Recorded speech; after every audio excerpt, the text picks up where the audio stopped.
I had been challenging her before about certain things, but because she was older than me, I think I always found it a bit hard. And then I just said to her, what's in your bag? And she sort of grabbed her bag and rushed out of the house. And that was the last I saw of her.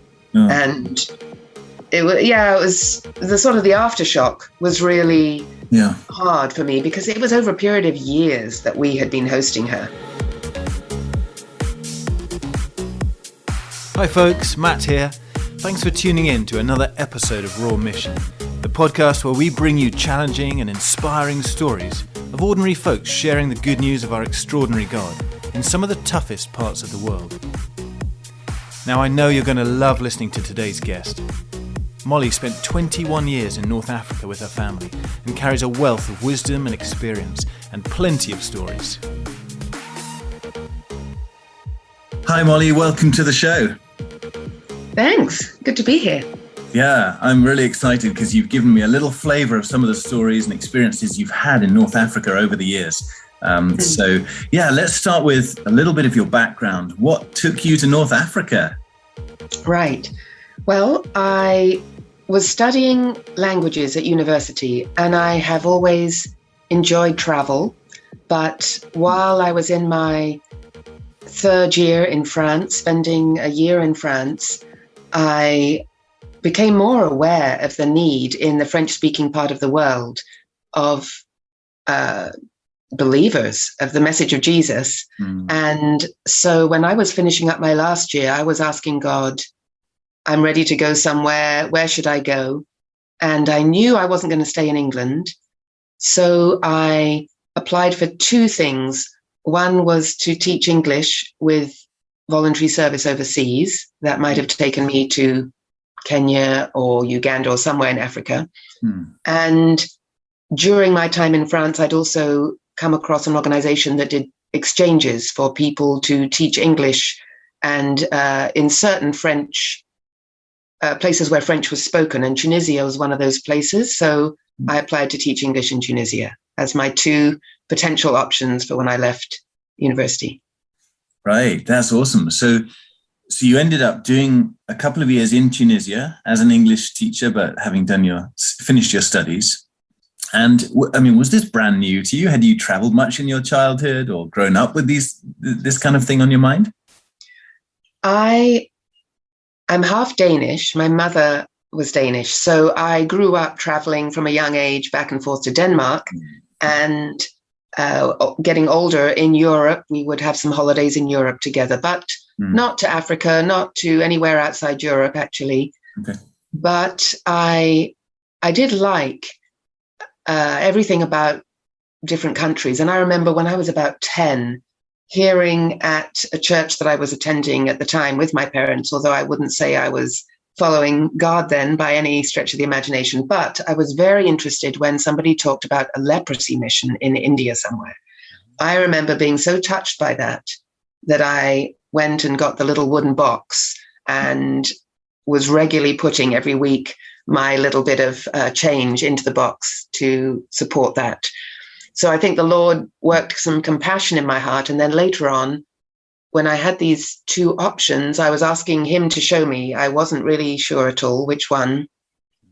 And then I had a dream very clearly the night before I was due to give my final yes to voluntary service overseas. So I'd gone through the whole interview process and they had accepted me and I'd not heard a word from Tunisia at all.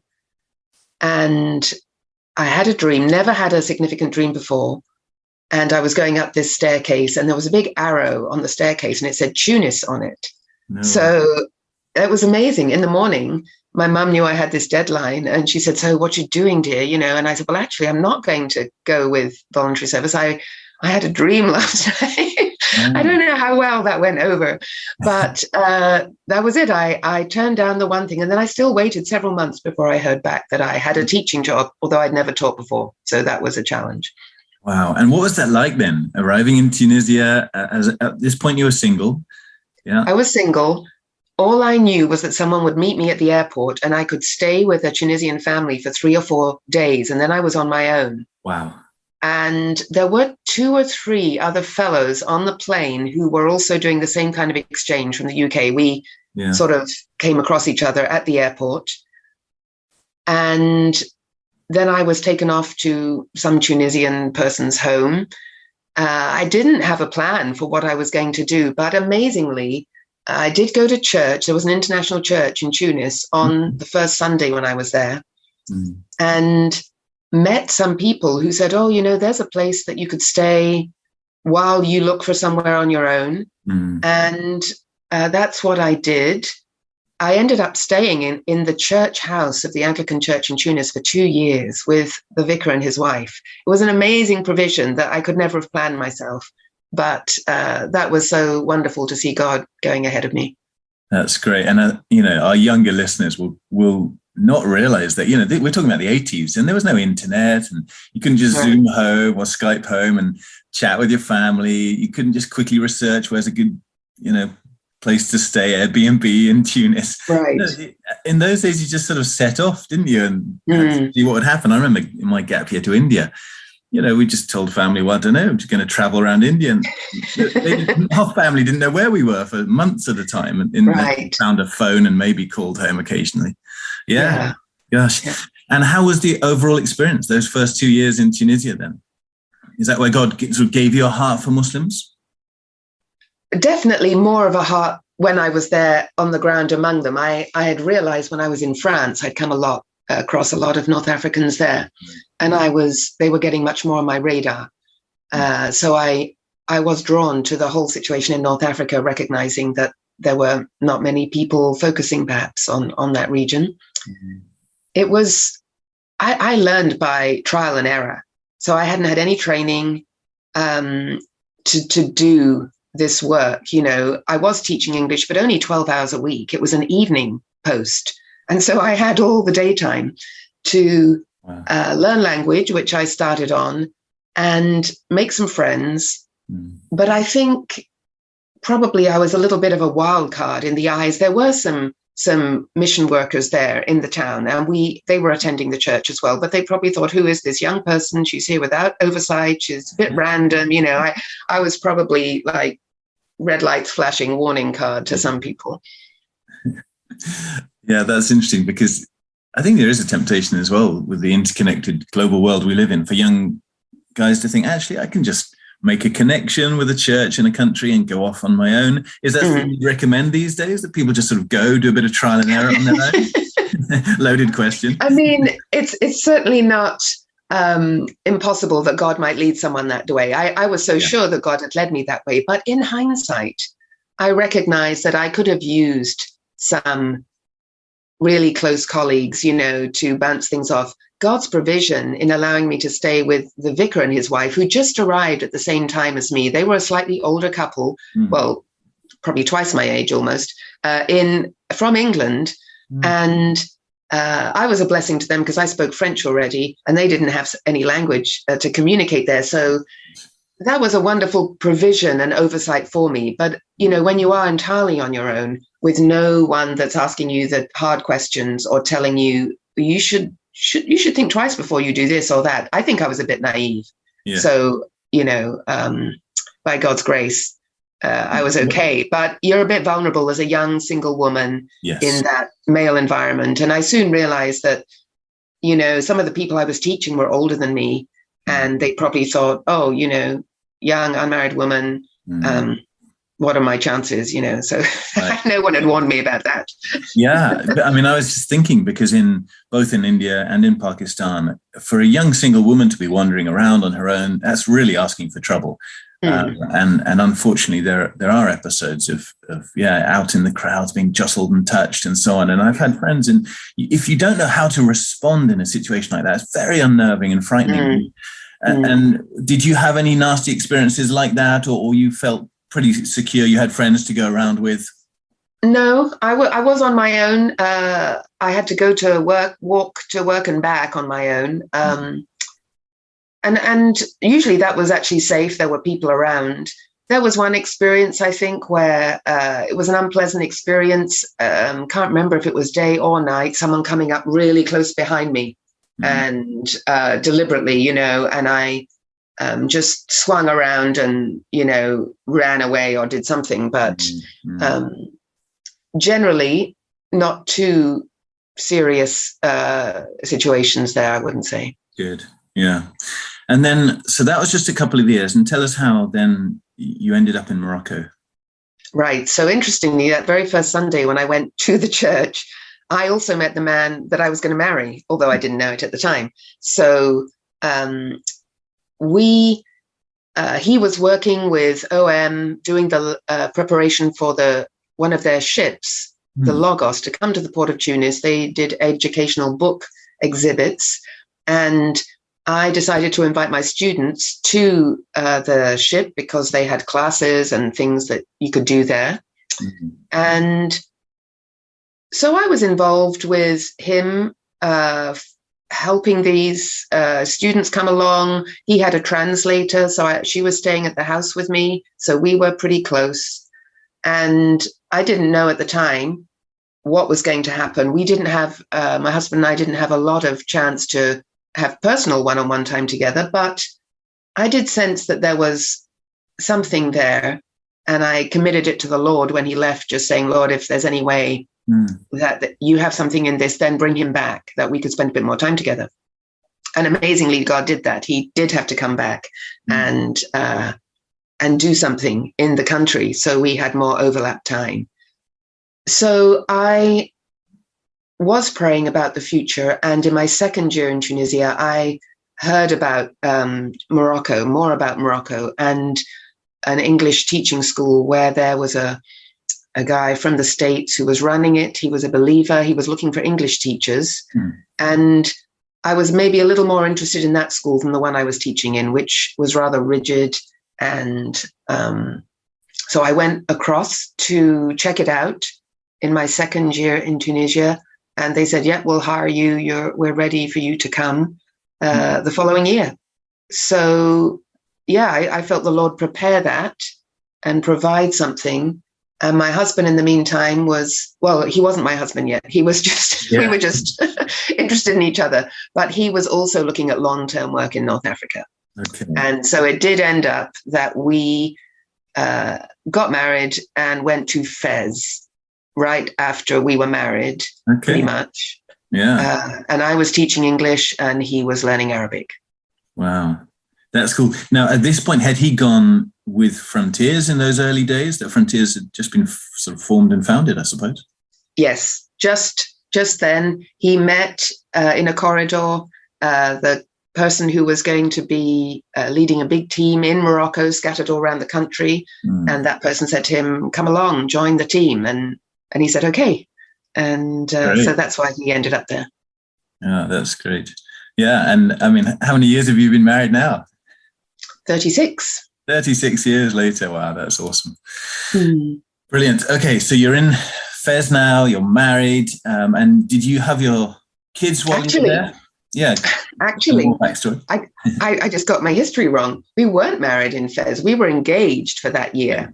Yeah. He was living in the Medina. I was living with a Moroccan woman for 9 months. And we were praying about what the Lord had for us, where for us to go. And it became clear that he was leading us to the south of Morocco. And then we got married and went and lived in the town in the south of Morocco.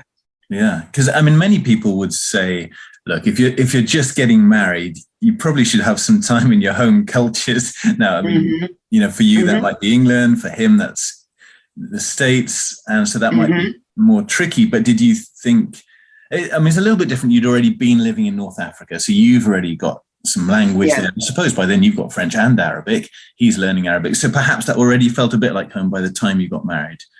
Yeah, we were aware of that advice that people often give. And I think the difference for us were a couple of things. So going home to your home culture works very well if you're both from the same culture.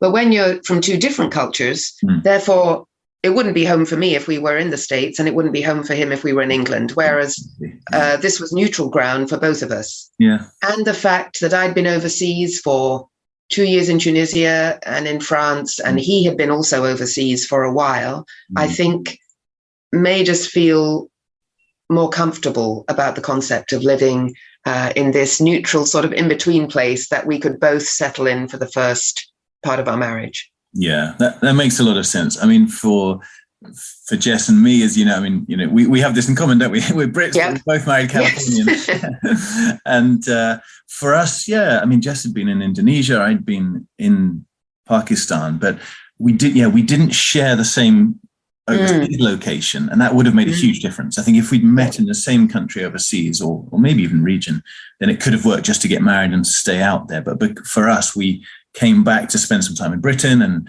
I'd never even been to America. So Yes. it's really important for me to go and meet her family and her Yes. friends after we got married. Yes. So that's a year or two, which was useful before we went back to Pakistan.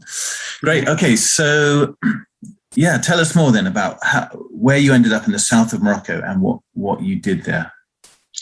Yes. So we started a trekking business wanted to do trekking in the Atlas Mountains.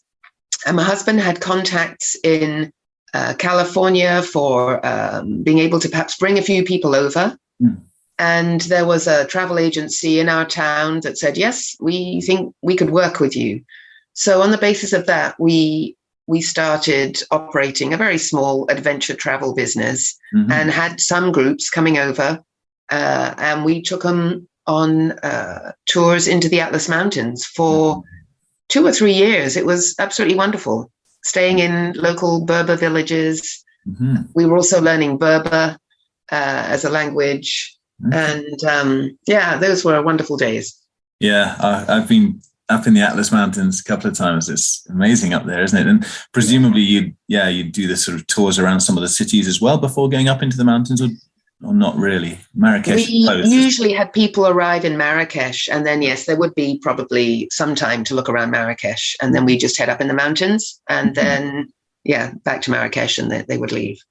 And so the team was forming around you at this time? Yeah. And we were not the team leaders. We had a team leader that was way up in the north of the country, and at its zenith, I would say there were, I don't know, maybe 40 people in the country that were on this team. Wow. But we hardly ever saw our team leader. He would just pop down occasionally. And so we were sort of figuring it out among ourselves down in our town. And it was a good experience overall. Great. And tell us something about the Berber people. For those who've never been to Morocco, can't, imagine what this environment's like and what the people are like there. How are they? Well, in Morocco, there, very broadly speaking, there are probably 3 main Berber groups. One in the north called the Rif, one in the Middle Atlas, they have a special name. One in the south, they have another name. And they were the original inhabitants of Morocco before Arabs came in with their conquest, and then they became Muslims. And many of them live in rural areas, although the town that we were living in certainly, probably when we moved there, had more Berbers than Arabs. I'm not sure today if that would be true. And there's a lot of intermarriage, so it's not so clearly defined anymore. Yeah. But a lot of rural living, and in the mountains especially, people probably living very much like they've lived for hundreds, perhaps even thousands of years, with very simple farming techniques. A lot of them not having any electricity, using car batteries for a bit of light. And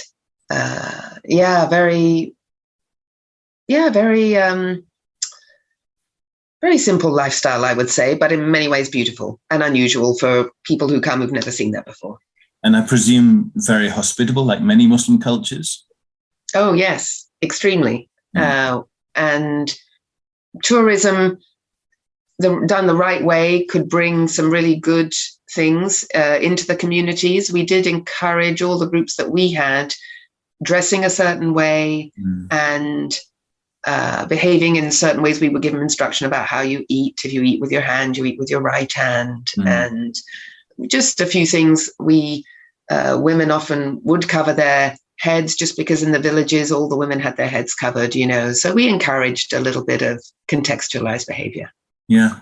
And what kind of Islam would they be practicing mostly up in those Berber villages? You know, there's sort of folk Islam practices? There were folk Islam practices. Some of the men would go to the mosques. Morocco is a Sunni Islam country, no Shia Islam there. Women, I wouldn't say, had much of any kind of practice, so probably the women more interested in folk Islamic practices, and the men probably somewhat afraid of those. Okay. And can you give us a few examples of what folk Islamic practices would look like for those who aren't familiar with that term? Well, in Morocco, you have a lot of saints' tombs all over the place. So in the mountains, in the cities, anywhere actually, people who during their lifetime had some interesting spiritual experience or were known for a particular thing, when they died, often a little tomb was built around them, and then it becomes a popular place for certain people to go for certain needs. So in our town in the south, there was a place where women who wanted to become pregnant would go, and they would pray to this saint and leave an offering of some kind. Some of these saints' tombs have people attached to them who might say, I'm descended from that saint.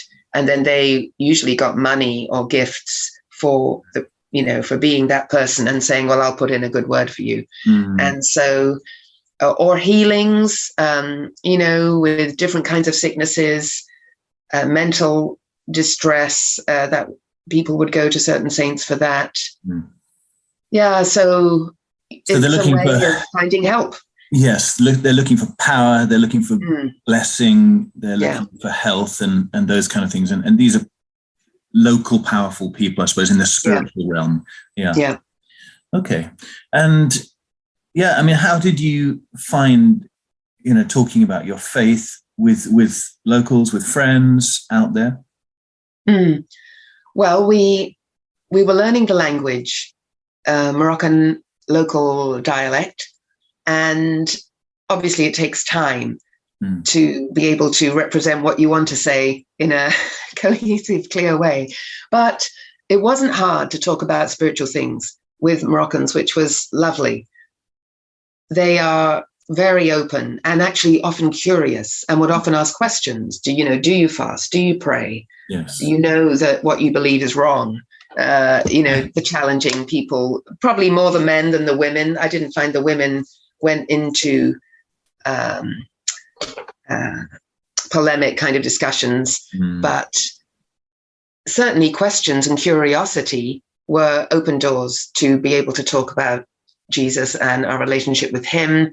And I learned a lot over the years. I think initially I often felt I had to answer very directly, sort of yes, no answers, which of course often closes the door and doesn't widen it and springboard off the curiosity that people have. So as my language improved, I started to be less direct in some of my answers and either respond with other questions or tell a story or talk in a way that actually created more curiosity rather than would put us in a box, because often people assume certain things about you because you come from this country and you look like you do. Yes. So you believe this.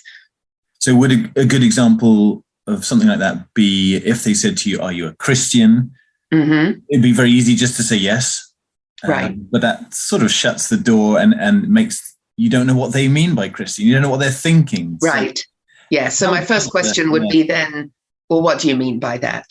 Okay. And so if a person said, for example, well, they're a person who drink alcohol and eat pork and believe in three gods, I would say, no, I'm not that. Let me tell you about what I do, and then you can tell me who you think I am. That kind of a thing. And then I would talk about wanting to know God, maybe praying, that there are different things that God wants us to do. He looks at our hearts, those kinds of things. Yeah, that's really helpful because we often have a blind spot, I think, in the West, because we grow up in a sort of heavily educated society, but in a Western style education where it's about propositional truth. So often we go out thinking, well, when I talk about Jesus, I need to talk about this is true and this is my argument and this is, I'm looking for something to kind of tear down while I'm telling you the truth. And yet, and that may, there's a place for that, of course, very important. And Paul is a good example of that, perhaps in Athens in Acts 17. But, I often, when I'm talking about sharing our faith with Muslims, I, like you, talk about, storytelling and parabolic. Jesus is our model in many ways. And he shared so many stories, didn't he? And just dropped, little things that maybe would develop curiosity, just like you said. I love that. So, that might be really interesting for our listeners to think about. How do we share the gospel? Are there different ways? And how do we reveal who we are and what our faith's about without just closing the door and putting each other? One thing that impacted me was counting up the number of questions that Jesus asked in the Gospels. It's 100, over 100. Wow. And you have to say, well, was that just because he just didn't know all these answers? It's not true. But he wanted to draw people out. He had such an amazing way of challenging and asking. And I think sometimes we're afraid of that because we think we have to have the answers. Yes. But being able to come and be open enough to ask certain questions, I think is very important. Pointing people to Jesus rather than just giving them every answer. It's a slightly different way of doing, what we want to do. Probably we're aiming to do the same thing, but great. Yeah, that's really helpful. So tell us about your kids. You had kids while you were out there? Yes. After 2 or 3 years, we had our first son. He was actually born in America. And we have 3 children, 2 boys and a girl. 2 of them were born in Morocco. And we wanted them to feel like they were integrated into life and culture. And so it was, I think, the thing I shed the most tears about was just making decisions regarding their education once they got to school age. Right. Recognizing in the town that we were living in, there wasn't an international school. So our options were local Moroccan school or a French school, but that was actually full and we were not given priority there. So our boys made it through several years of Moroccan school with all that entailed until when I think our oldest was about 12, or maybe he was a little younger. But anyway, the 2 boys got a place in a new French Moroccan school that opened in our town. And that was actually quite helpful for them at that point.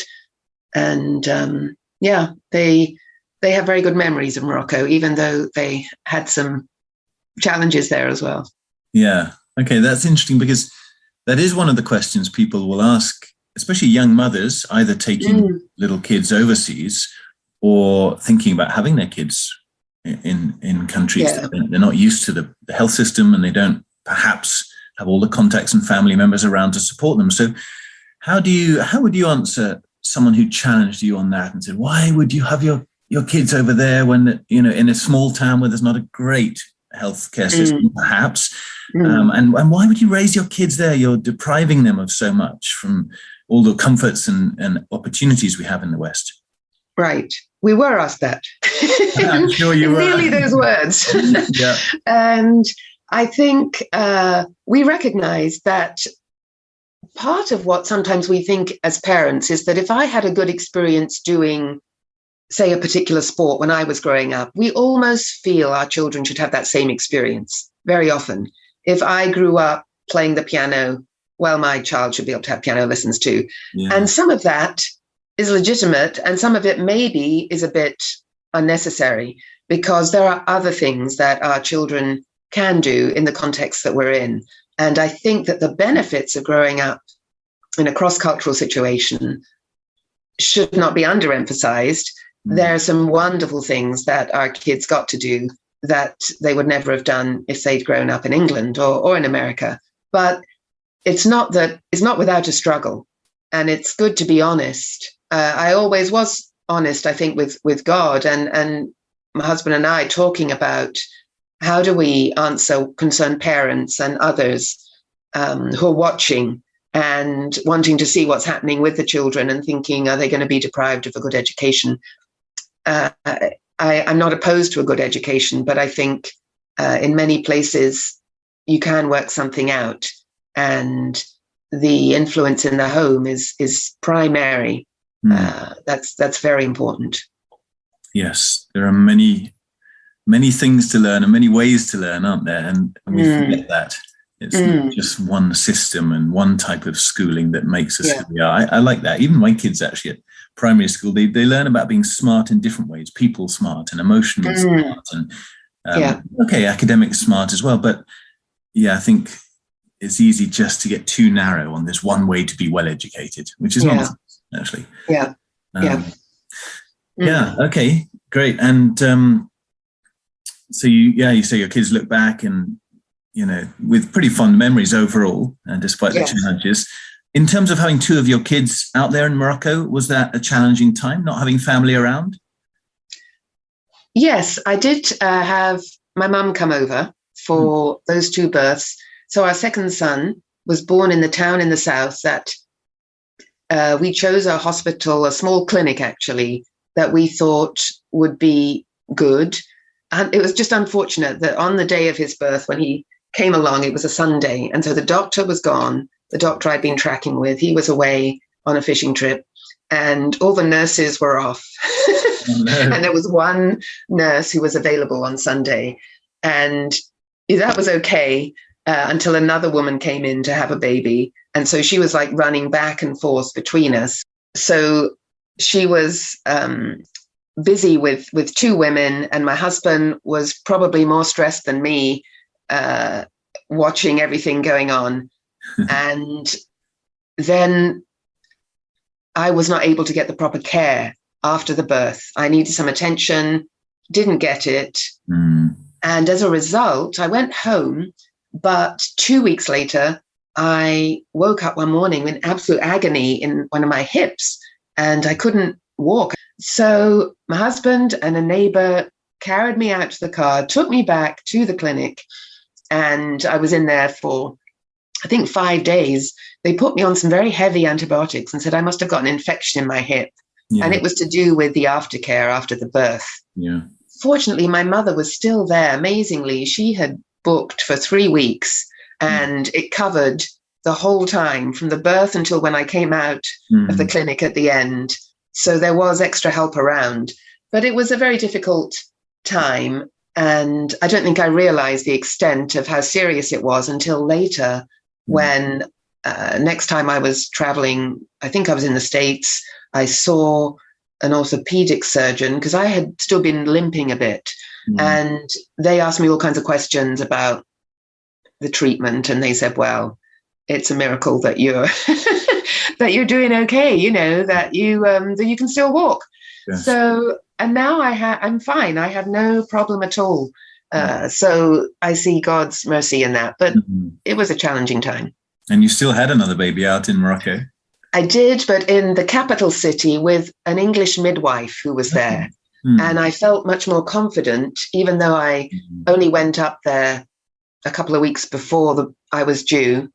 She had been doing midwifery for so many years, and I knew a couple other women who'd had children with her. And actually that was the most relaxed, the easiest of the births. Only my daughter was born with a little tumor on her gum, and it was sort of sticking out of her mouth. We thought it was her tongue, but it wasn't. And so that had to be dealt with. But amazingly, we were in the capital city where there were hospitals that could deal with that kind of thing. And so we saw that as a special blessing. I tend to be not a worrier. I tend to assume that things are always going to work out. That's probably helped me you're thinking, well, it's going to be okay. That's good. Yeah. Gosh, yes. If your mind goes there are so many things to worry about, aren't there? Even wherever you're giving birth to kids, it's a frightening time in many ways. But gosh, I'm glad that all worked out well for you guys. So we've talked about just how you arrived there and the local Muslims and some conversations about faith with them. What overall, as you look back on, I mean, it's a lot of years, 21 years. What would you say are some of the highlights of your time together there as a family? So we really love Moroccan people, culture. We did have some good friends, local friends that we're still friends with. And of course, we were wanting to share Jesus with them. And there were people that came to faith. If you're enjoying this podcast, why not give us a 5-star rating so that more folks can hear these inspiring stories and join us in praying, sending, giving and going? Or how about inviting me or one of my colleagues to speak at your church? I'd love to hear from you. Email me on matt@frontiers.org.uk. And now back to the podcast. And of course, we were wanting to share Jesus with them. And there were people that came to faith. And we're still in contact with some of those people. And we saw what God was doing in other cities and how more and more people were coming into the kingdom, not in huge numbers, but it's so encouraging to see lives transformed. And so that, of course, was a highlight, just to see that God is at work and he will speak to people in such different ways. And I think learning to live in close community on the team, we had international teams most of our time there, and so many different countries represented. And that comes with big challenges, but also huge joys, because being with people that you're committed to the same thing, you can pray together, you weep when they weep, you rejoice when they rejoice.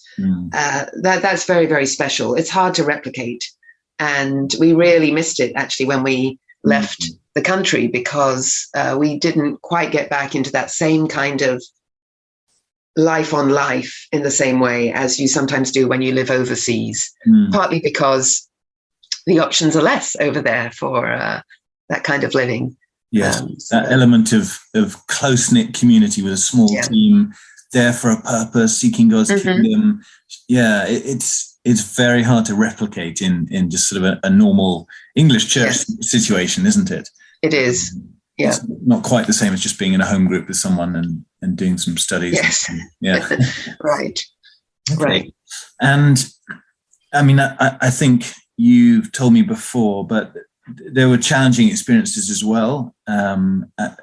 You told me something about your friends who started to doubt even what you were doing out there. Right. Yeah, that was a difficult experience. After about 6 years, a couple joined us. They were really good friends, and everything seemed to be going well. And one night, the wife had a dream, actually, very significant dream, and she came and shared it with us. And basically, she said she felt that God was saying most of the Christian workers in the country were working in the flesh, and it was not of God. And God was telling them all to leave. Wow. And that applied, they thought it applied to all of us. Not just themselves. And then we asked for input from others. We said, hey, let's get our pastors and others to speak into this. And we didn't get much response at the time. People didn't seem to want to touch it, really. And then they were getting a bit impatient and I think, or convicted just by what they felt they should be doing. And so they actually traveled around to other cities and talked to other people that they knew, sharing this with them. And as a result, at least 4 families left the country. Wow. And we also, after a while, the wind was just taken out of our sails. And we went back to the States, not quite knowing what God had for us. I think we really questioned our own calling. Maybe is this true, God? Are we missing something here? We were really thrown for a loop. And during that time back in the States, we we were ministered to by so many wonderful people. We were prayed for, and we just lived we had 2 kids then, and it was a time of healing, I think, and starting to hear some wisdom that was speaking into what had happened that helped us to put it in a better context. And it was a prayer of ours that it became apparent that we felt the Lord was calling us back, that it wasn't the end. And that perhaps, there may have been some things that all of us do in the flesh, but it wasn't necessarily a meaning that we should all leave. But we did want to be reconciled with this couple before we left. Yeah. And that was, we felt we couldn't go back until that happened. And so it did eventually happen. We were there for, I think, about 9 months in all.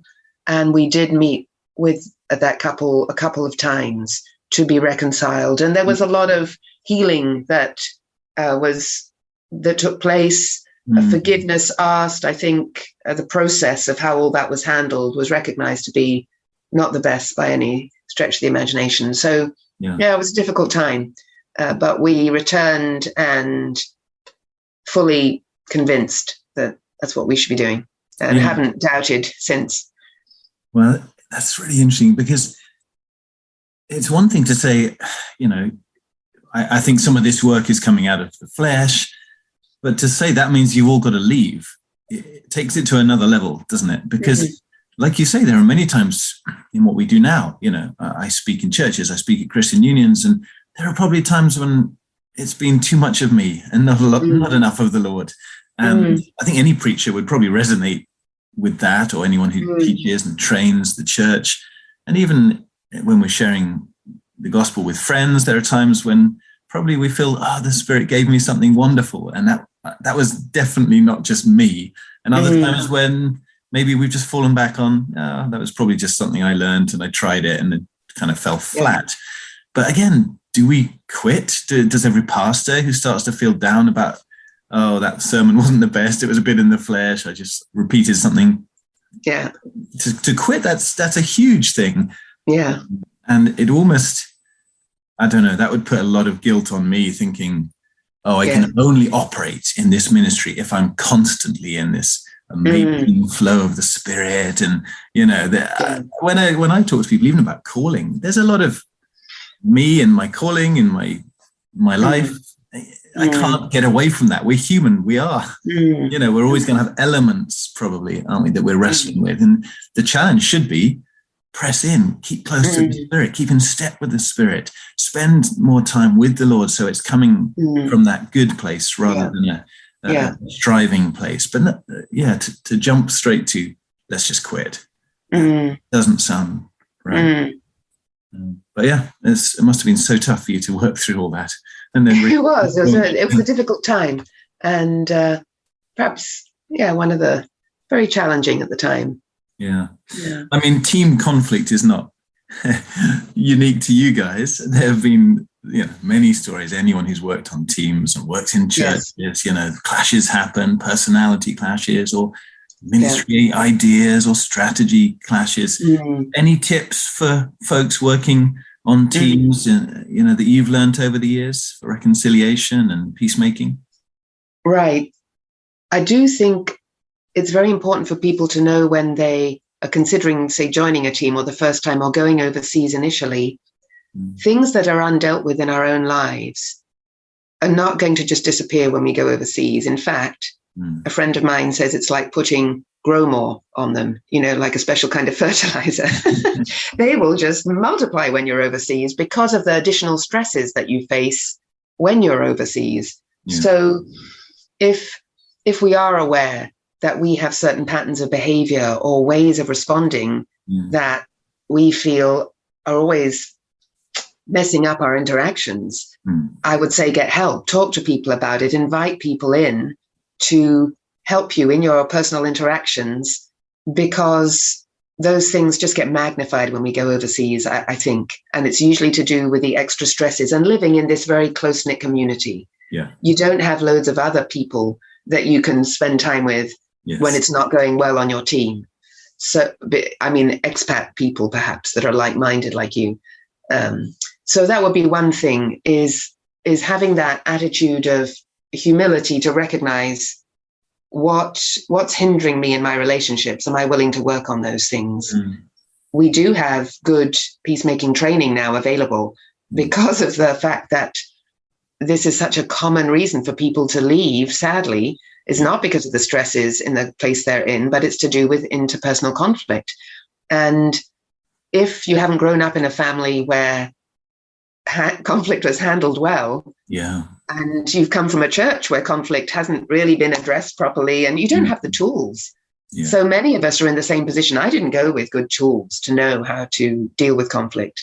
So I've learned so much over the years, but it does require humility and a willingness to let go sometimes of our pet things so that they don't escalate. If I just am so convinced of my way of doing things that I can't let go of it, there's something maybe wrong, because God, in the grand scheme of things, is bigger than me and my best idea. Right. Yeah, that's really helpful. And now, what about some of the local believers? Any challenges working with local believers, trying to help them establish church together? We, in the town that we were in, we had a mature Berber believer who had actually been to Bible school in Lebanon. And he and his wife and children were wonderful people who could really facilitate the young people who were coming to faith. They were mostly young people, but through the connections that we had with some of the young people, we were meeting their family members. And so they also were very open, some of them, to the Lord. And there were challenges working with this wonderful man. You can imagine wanting to defer to people who are from the people that you want to work with. It's not that we come in with necessarily all the answers by any means. So deferring, but then maybe sometimes you feel that the approach is a little too cautious. The need to be absolutely convinced that people are in the kingdom, waiting so long before a person can get baptized, is not what we were seeing in Acts, for example, but that was what was the approach. And so, balancing how you work alongside someone without creating another denomination, So the history of the church is just, well, I don't agree with that, so I'm just going to go off and do my own thing here. We weren't wanting to just operate like that we don't agree with you, so we're just going to be doing something different. So that was always challenging, how to work alongside, but also not get stuck. That was one thing. Mostly, we didn't have the best insight probably on where people were on their journeys. And we could make a lot of assumptions. But we discovered later, because people were honest with us, especially after they'd been in faith for a while, and they would say, for those 2 years when I was coming along to meetings and you thought I was fully on board, I was also going to the mosque and I just wasn't sure, but I wanted to check it out. They would tell you things like that, and you realize, wow, probably just as well I didn't know. But that was a couple of things. And did any of those new believers face family persecution or state persecution at all? Were they pretty underground, pretty secret about their faith? Yeah, some were more secret than others. I think there was a certain fear of persecution, and there were some who kept it very below the radar with their families. And there were, in other cities, we heard of perhaps more persecution than in our particular city. So there was a man who was very much persecuted in our town, but he had a way about him that just really was very bizarre. And I think people then put him in the category of he has mental health issues, and he was put in a sort of a location where that could be treated, and he was given all kinds of horrible medicines to change his way of thinking. But he was a believer, but he just went about sharing his faith in such dogmatic and unfortunate ways that he was pulled off, he was pulled in, and that was very unfortunate. Yeah. And I mean, I know that when you have a group of new believers from a Muslim background, they do have suspicions. They're worried about somebody coming into the group and perhaps it's a government spy, or they're insincere and they're just going to tell on us. How did they cope with that? Right. So it wasn't the practice to probably invite people in. We wouldn't be the ones to invite people in ourselves. We usually let others filter that. And building trust was huge. And I think even when people were in relationship in the group, there were levels of relationship. Some were closer than others, you could tell. And it's unfortunate that that's such a common thing you hear with groups in the Muslim world, is how to build trust and for people to get beyond that and be willing to meet together. But we did see among some of the young men actually really over time good relationships form, and that's been encouraging. And there were some that were quite happy to share their faith. Was it with, carefully with family members and friends? Yes. Kinship lines. Yeah, especially if the family was slightly. There was one family that we were particularly close to where there was no head of the household anymore. The husband had gone off and the mother was left with 7 children. She was very open to what her children were telling her and came to faith and it was beautiful. And several of the children were in the kingdom. They've married believers, and it's just wonderful to see. So that was an extended household that there was a lot more freedom. If you have a very strong patriarch, that can be much harder. But sometimes where the family system was already a bit broken, it can be easier. And what restrictions are there from the state in terms of law? I mean, yes, I believe proselytizing is illegal in the country, but that's got a certain definition. And of course, it's impossible to stop people answering questions and sharing what they believe when they're asked.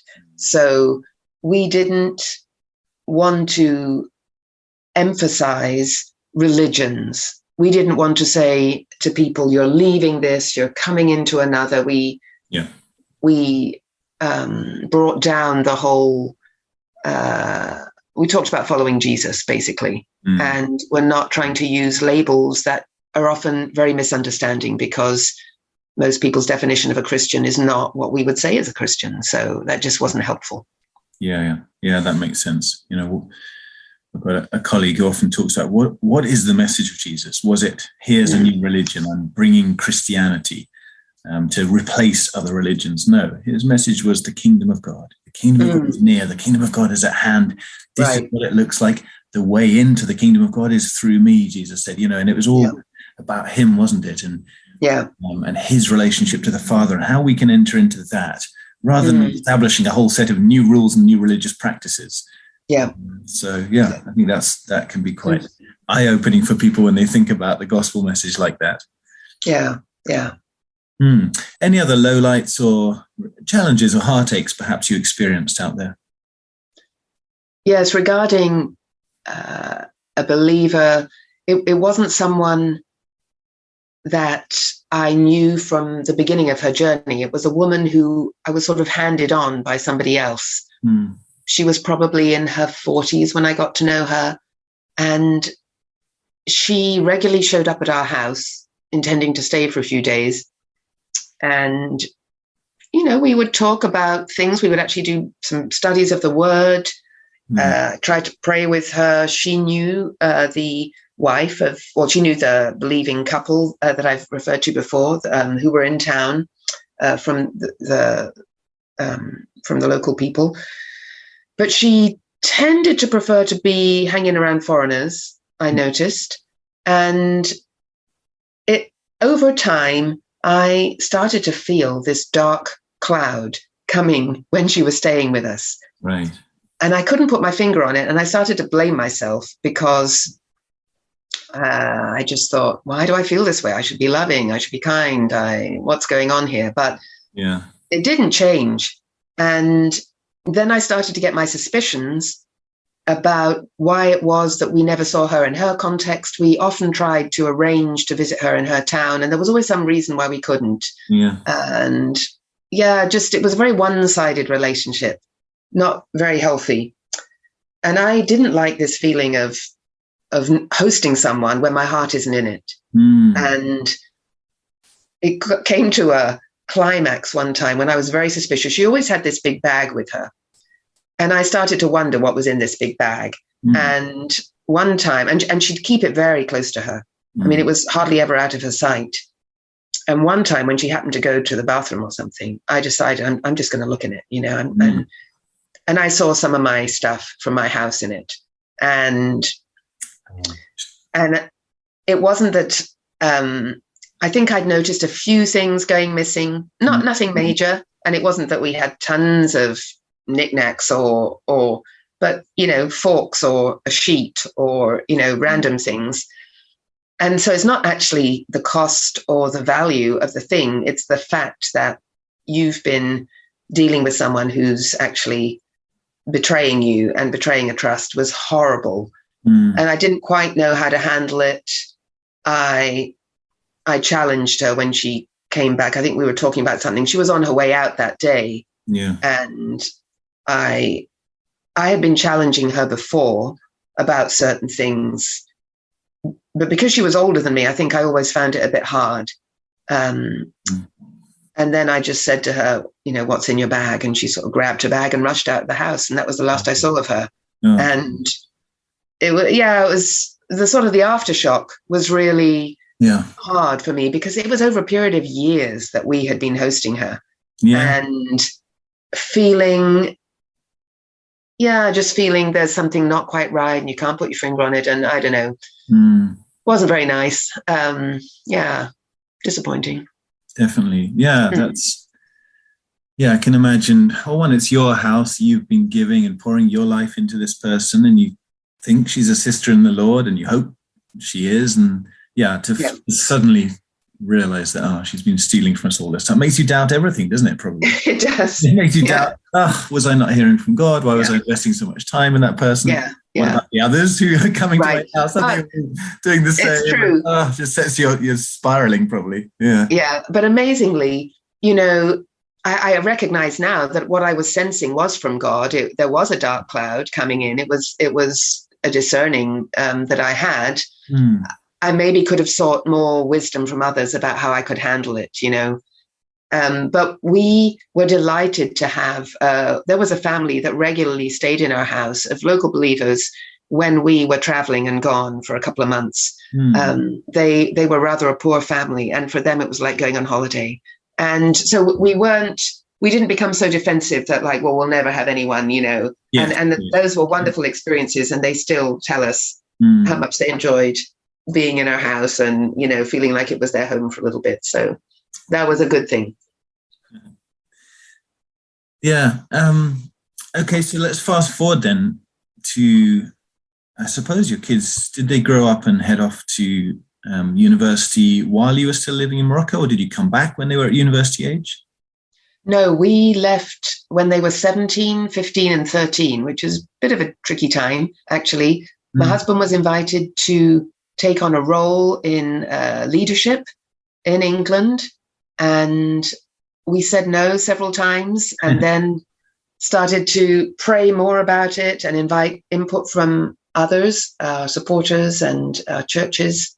And actually all the feedback we got was that we should consider it. So we very, I think, reluctantly made the move. And so it was a bit awkward for schooling. Amazingly, our oldest son had requested doing the last 2 years of high school online in English. So he'd, up to that time, been doing everything in Arabic and French. Yeah. But so he was already doing online school in English, which was perfect for transitioning. Our second son, who was 15, had missed a year of GCSEs, in the typical British system. But I figured out something, because he was told, well, when I made inquiries, they say he'll have to redo a year. He'll have to do the first year of GCSEs. And I thought, oh dear, that's a shame. Maybe he doesn't need all those GCSEs. Maybe he can get away with 5 instead of 10. If people can do 10 in 2 years, maybe he can do 5 in 1 year. And so that's what he did. And because he's very artistic, he was able to go to a local college and do photography, went to university, did visual communication, excelled, and it was never a problem, really. So, and our daughter, because she was younger, 13, she could go into a high school. That part, it was difficult, but we worked it out. Yeah, but I suppose more of the challenge was just uprooting your life and leaving friends and the place where you've been for 2 decades. Yes, it was. I don't think I realized how difficult that would be. And there were some things that helped. The fact that my mother was now living on her own, and my brother didn't live in England either. So she finally got a child back, and I was so happy that I could have several years with her before she passed away. That was a huge blessing. I think for the kids' education, for the younger two, actually, there were many more options here, than there would have been where we were. So that was an additional benefit. But it didn't diminish just how hard it was to leave that work. And I think because my husband had something to come back to, he could jump in sort of right away. And I didn't really have a role. That was challenging for me for a while. And I think I assumed I'd just be able to dig into local relationships, perhaps with Muslim people. But that was much harder because I didn't speak the language, and it seemed like a very different community to what I was used to. So that was very challenging for me. Yeah. There's something, isn't there, about when you're the odd one out overseas, that you're constantly invited into homes and welcomed, and you're interesting to people. But when you're here, friends with local Muslims in Britain can be more challenging, can't it? Yeah.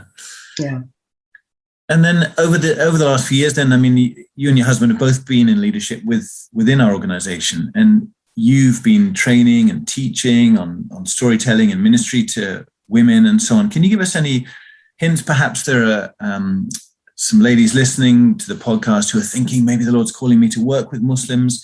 Any tips, any suggestions, ideas, things that you train on? Perhaps it could be the role of prayer, the role of the supernatural, storytelling you've mentioned before. Anything.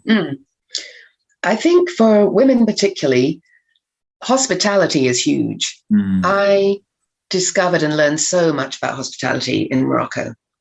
And although I had known a little bit about it in England, it was entirely different over there. So I think developing that gift of being willing to have people drop in at any time and have maybe something available to eat. Doing discipleship in the context of food is hugely important, I think. And sometimes we don't recognize how hugely important that can be. So I did have to learn how to cook and do things in the way that they did them in Morocco. And then since we came back, I realized, hospitality is still hugely important, and opening our homes and inviting people in is very, very significant. So that's true for women. I think discovering felt needs of women and not assuming that we know them. Sometimes we think if a woman looks so different, she might be wearing the hijab, she's completely covered, and you almost think, I can't relate to this person. I don't know what her world is like. But actually, probably some of her felt needs are entirely the same as our own. And finding ways to draw out those felt needs, asking questions about that lady's experience of life growing up. What was it like as a girl? What's, how her parents view having daughters or sons? What's her own view on relationships? I mean, discovering more about the people that you're with so that you can understand their journey, what they've been through, I think is very, very important, so that you can understand their felt needs as well and discover, are they similar to mine or not? I never had any woman refuse prayer when I offered it. Okay. So, no. So becoming comfortable and learning how you could pray with others, I think, is hugely important. And I made lots of mistakes when I was starting out, thinking I had to do it a certain way. And I think over time, I developed something I was very comfortable with, but also just developing the boldness and trusting that it's okay to say, I would love to pray for you. This is important, and my heart is touched. Can I pray for you now? Is really good to do. And, many Muslims will do their 5 times a day ritual prayers. And then they have the concept of dua, which is personal, from the heart prayers as well. But did you find that ladies, when you prayed with them, were a bit surprised about how we pray and how we interact and talk with God? Yes, definitely. And I think we might need to adjust sometimes the way we do it, from how we might do it, say, in church with friends, and how we might do it with a Muslim friend. I think it can be helpful not to close our eyes. It can be helpful to raise our hands to show that we're praying. I think if we want to actually touch someone, we could even prep them and say, if it's like they have a particular health problem, we can say, is it okay if I put my hand on your hurting shoulder? Because, that kind of a thing. Saying that I'll be praying in the name of Jesus can be helpful. And addressing God with the right kind of, language that's honoring him is always good, I think. Yeah, that's useful. Things to mention. Yeah, I remember even just praying with some friends in Pakistan, and they do really appreciate it when you've made those bridges already. Explain. I want to pray in the name of Jesus or Isa al-Masih, give him his honorific title, the Messiah, or something, or Sayyidina Isa. But the reason I want to pray in his name is because he is the healer, and draw that connection. And because the Quran itself teaches he's the great healer, the greatest healer of all the prophets. Is that okay? Is it okay if I pray with you in his name? And then, I'm the same. I can't think of anyone who said no. Yes, please do. And even if God doesn't show up and do a miracle, or they don't feel some deep experience, there's still a strong element of showing them that you care, and being serious about it and stepping out in faith. Yeah. Something I think that I've been really helped by, if I'm unsure of a response or somebody challenges me with something on the spot, and it's in a relationship where I can come back to the person, is actually to say, I don't know. I'm unsure of what to say to what you've said, but I'm going to go away and pray about it. I'm going to read in my holy book, and I'll come back to you. And then you do that. And I think that can really relieve some of the pressure to think that, golly, here's something, I don't know what the answer is. I have to give an answer, that I have to be the answer person. I think we can give ourselves some space and also demonstrate that there are ways of finding out about what God wants in life. And that's something that we do. So that was really helpful for me to learn some years ago. And I encourage people with that to not feel too much pressure to have to come in with quick answers and then think afterwards, oh dear, wish I hadn't said that. I realized that was, unfortunate. Yeah, I've done that many times. Yeah. And then in terms of, we're talking about praying for people particularly, but would you find it's quite common in those who came to faith in Morocco that there was a healing or a dream or a vision as part of their testimony? Yeah. Sometimes not.